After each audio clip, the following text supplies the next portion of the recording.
atau beberapa polybag, akhirnya dia senang gitu dan ikut juga memberikan edukasi supaya dia ikut menanam juga di rumahnya masing-masing.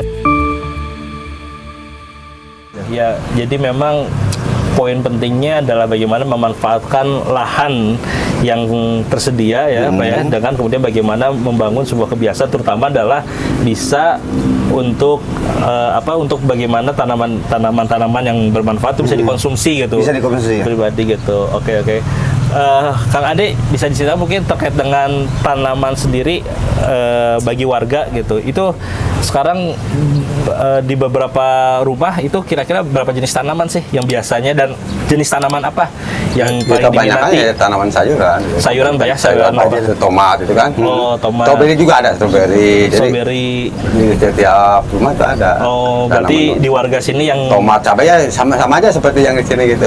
Tanam di sini di rumah-rumah juga sama. Oh, berarti tomat, cabai, sayur-sayuran Mbak ya, yang itu langsung mau masak bahasanya. Nah, itu tinggal ngambil aja. Mau nyambel tinggal pening, cekek. Jadi gitu. kalau dulu waktu zamannya kita krisis cangik Pak, harganya cabai itu mahal, di sini tuh berlimpah. Bahkan kita si warga-warga itu banyak yang minta kepada kita, Pak, cabai-cabai cengkeh, karena harga cengkeh pada situ tinggi. Juga Bapak bisa lihat nih, cengkeh-cengkeh di sini masih banyak Pak. Jadi kita tinggal petik gitu ya. Iya. Kalau warga juga memerlukan ya, kalau mau ya ambil di sini juga diambil. Untuk masalah kekurangan ke warung jauh gitu. Kalau yang dekat yang ambil sini. Benar gitu. Artinya memang urban farming ini adalah bagian dari solusi untuk bagaimana solusi dari ketahanan pangan dari yang hal yang terkecil itu adalah warga Pak ya, gitu. Nah, ini menjadi sesuatu yang ya tentu sangat luar biasa tuh. Di hari ini kita bicara tentang ketahanan pangan, bicara tentang konflik antara Rusia dan Ukraina dan lain-lainnya, ternyata pengaruh lain dari hal yang terkecil terutama di rumah kita itu bisa dengan apa? Dengan bagaimana kita dengan urban farming gitu. Pak, bisa cerita mungkin dengan tadi di awal disampaikan tentang bagaimana ada wakil presiden, ada kemudian juga dari beberapa negara, Belgia, Korea, dan beberapa kementerian. Sebenarnya apa sih yang menjadi daya tarik sendiri gitu sampai kemudian wakil presiden beberapa negara itu kemudian hadir ke urban farming ini? Jadi kalau saya ceritakan itu, mereka itu ketertarikan karena warga di sini itu kekompakannya Pak. Artinya tidak semudah bagaimana caranya warga ini kompak untuk mau menanam. Nah, ini juga perlu beberapa yang harus kita laksanakan dengan cara kita sosialisasi yang tidak cukup beberapa hari tapi cukup berbulan-bulan juga kita mensosialisasikan. Sehingga dengan kekompakan masyarakat di sini mau bercocok tanam, karena ini hampir semua rumah mempunyai urban farming Pak. Nah, itulah mungkin hampir yang semua RW ini Pak ya? Hampir 2 RW nih Pak. 2 RW dari RW 3 dengan RW 04 Pajajaran. Berarti ini total berapa warga tuh Pak? Kurang lebih di sini ada warganya itu yang beraktif ya, yang aktif itu kurang lebih ada 60 ya. 60 orang, setiap 60 orang itu mempunyai kebun masing-masing, ada yang di rumah, ada yang di halamannya. Bahkan kalau menurut saya kalau dengan RW 3 lebih ya, pengennya ya akan lebih ya sudah hampir semua sih Pak, rata-rata kebanyakan. Nah, itu yang kemungkinan para pejabat ini mau datang ke sini karena bisa dirasakan oleh masyarakat banyak ketertarikannya. Kok bisa lahan yang tidak produktif ini bisa kita tanami gitu, seperti itu.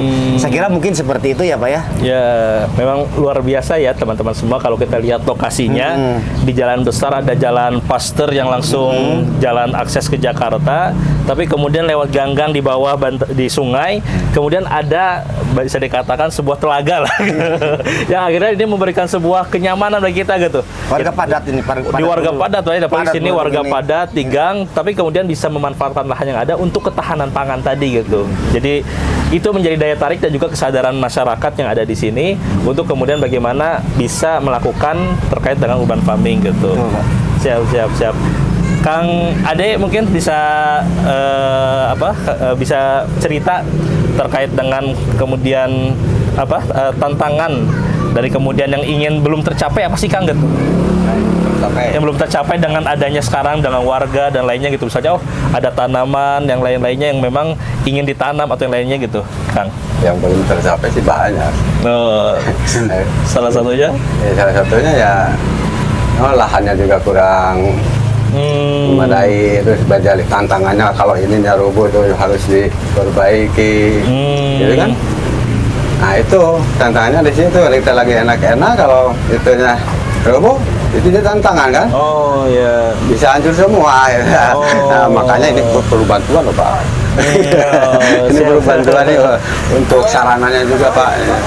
Apalagi kan ini manfaatnya banyak, bisa mengurangi bau karena tertutup ini.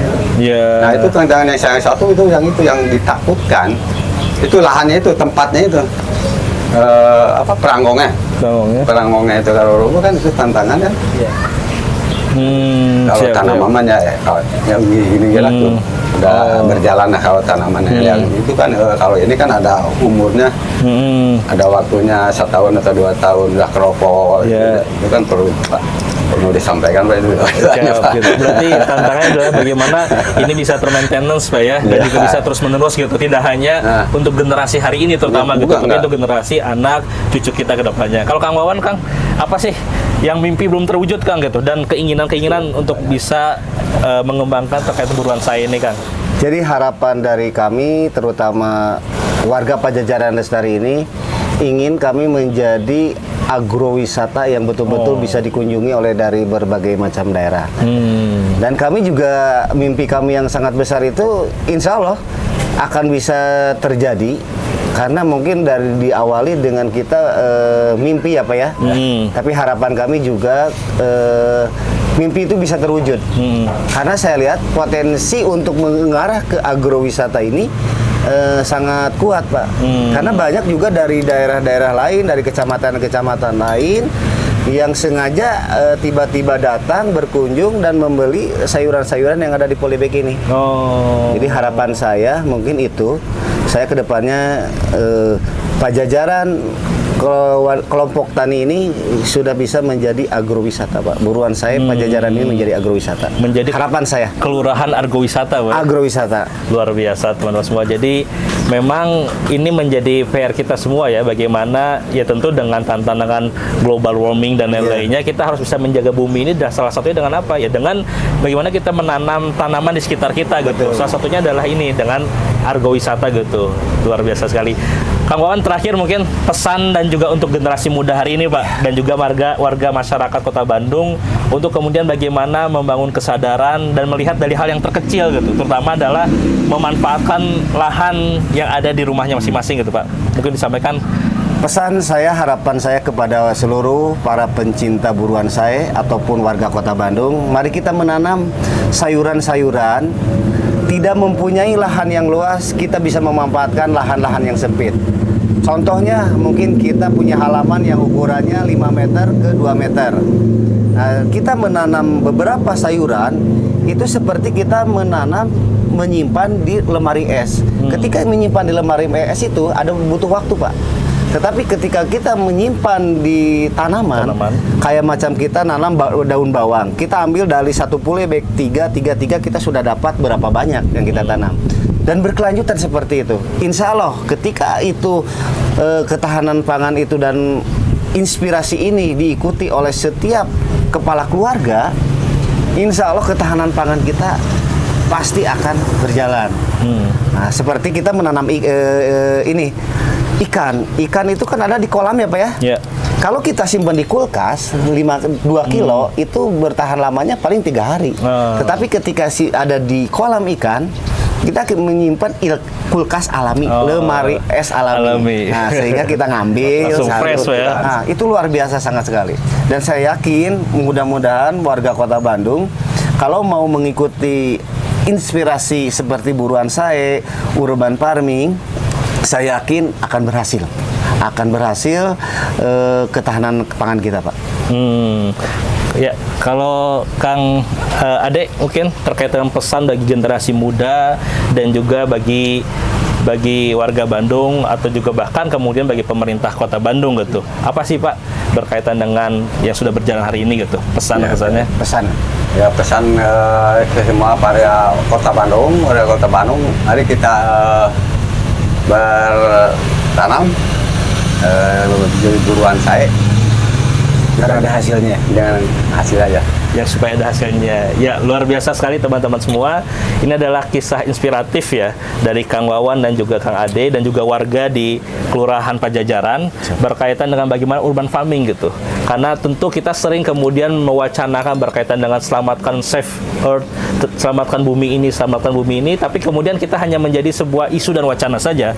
Tapi kita belajar dari kemudian Kang Wawan dan Kang Ade dan juga warga di Kelurahan Pajajaran tentang kemudian bagaimana pemberdayaan masyarakat dan juga adalah bagaimana tentang ketahanan pangan gitu. Betul. Tentu pandemik ini adalah menjadi pembelajaran yang luar biasa, membangun sebuah kebiasaan baru bagi tentu bagi diri sendiri dan juga bagi masyarakat untuk kemudian bagaimana kita bisa membangun ketahanan pangan dan dimulai dari lingkup yang terkecil, yaitu adalah dari rumah-rumah kita sendiri. Semoga ini adalah menjadi sebuah inspirasi bagi seluruh warga kota, tidak hanya di Kota Bandung, Betul. tapi juga di seluruh warga di Indonesia, bahkan kemudian dunia, untuk kemudian bagaimana kita bisa membuat sebuah gerakan yang itu berdampak dan dimulai dari rumah kita.